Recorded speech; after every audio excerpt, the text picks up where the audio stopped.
ಅಪ್ಪ, ಯಾರೋ ಸುತ್ತಿಗೆ ತಗೊಂಡು ನನ್ನ ತಲೆ ಮೇಲೆ ಹೊಡೆದಷ್ಟು ನೋವಾಗ್ತಿತ್ತು ಕಣೆ. ಈಗ ಶಾಂತ ಆಯ್ತು ನೋಡು. ಪೂಜೆ ಕೂತ್ಕೊಳ್ಳೋದು ಯಾರು? ಕರೀರಿ. ಇಲ್ಲೇ ಕೂತಿದ್ದಾನಲ್ಲ, ಇವನೇ ಪೂಜೆ ಕೂತ್ಕೊಳ್ಳೋದು. ನೋಡಿ, ಅವನಿಗೆ ಕೆಳಗಡೆ ಕೂತ್ಕೊಳ್ಳೋಕ್ಕಾಗಲ್ಲ, ಕೂತ್ಕೊಂತ ಬಲವಂತ ಮಾಡಬೇಡಿ. ಸರಿ ಅಮ್ಮ. ರಮೇಶ, ಕರ್ಣನ್ಗೆ ನಿತ್ಯಂಗೆ ಒಳ್ಳೇದಾಗ್ಲಿ ಅಂತ ಸಂಕಲ್ಪ ಮಾಡಿಕೊಂಡು ನೀನು ಪೂಜೆ ಕೂತಿದ್ಯಲ್ಲ, ನನಗಂತೂ ತುಂಬ ಖುಷಿ ಆಗ್ತಿದೆ ಕಣೋ.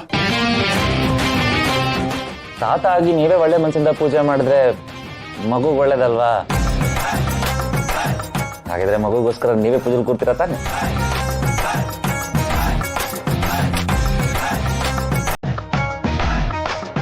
ಯಜಮಾನ್ರೆ, ಪೂಜೆ ಶುರು ಮಾಡೋಣ. ಶುರು ಮಾಡ್ರಿ.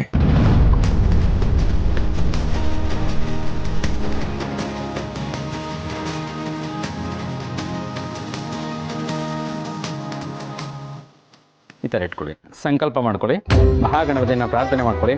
ಓಂ ಗಂ ಗಣಾನಾನ್ತ್ವಾ ಗಣಪತಿಗಂ ಅವಾಮಹೇ ಕವಿಂ ಕವೇನಾಂ ಉಪಮಶ್ರವಸ್ತುಂ ಜ್ಯೇಷ್ಠರಾಜಂ ಬ್ರಹ್ಮಣಾಂ ಬ್ರಹ್ಮಣಸಾಂ.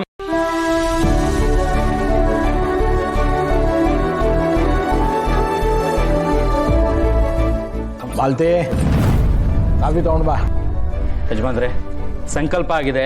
ಪೂಜೆ ಮುಗಿಯೋವರೆಗೂ ಏನು ಕುಡಿಬಾರ್ದು, ಏನು ತಿನ್ನಬಾರ್ದು. ಇನ್ನು ಎಷ್ಟೊತ್ತಾಗತ್ತೆ? ಸುಮಾರು 4 ಗಂಟೆ ಆಗುತ್ತೆ. ಅಷ್ಟೊತ್ತಾಗತ್ತೇನ್ರಿ?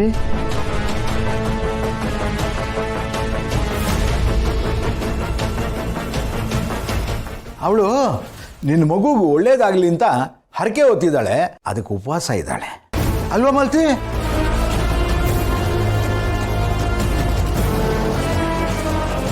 ಪೂಜೆ ವಿಧಿ ವಿಧಾನಗಳೇ ಆಗಲ್ವಾ? ನಿಮ್ಗೆ ಗೊತ್ತಿಲ್ದಿರೋದೇನು? ಪೂಜೆ ಶುರು ಮಾಡೋಣವಾ? ಅಯ್ಯೋ ಮಾಡ್ರಿ, ಬೇಗ ಬೇಗ ಮಾಡಿ. ಓಂ ಯೋಪಾಂ ಪುಷ್ಪಂ ಹೇದ ಪುಷ್ಪವಾನ್ ಪ್ರಜಾವಾಹನ್ ಪಶುಮಾನ್ ಭವತಿ ಚಂದ್ರ ಭಾವ.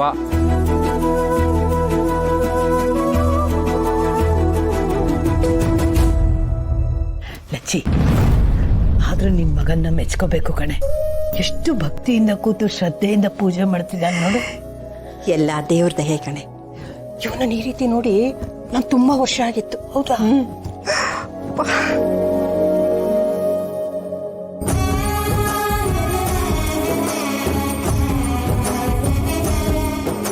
ಹೂನ ದೇವ್ರ ಮೇಲೆ ಹಾಕಿ.